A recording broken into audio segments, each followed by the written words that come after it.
Декоративный камин. Данная ситуация — это только строительный вариант. Сейчас он был выложен в четверть кирпича. Вот тут есть существующая стенка, к ней было примыкание, проанкировано.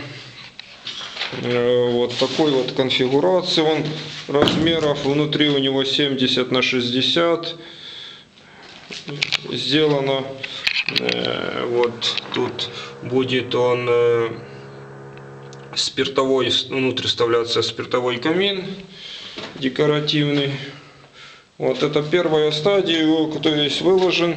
С кирпича будет дальше отчет по его оштукатуриванию и дальнейшей отделке. Вот такой он вот фальш-камин.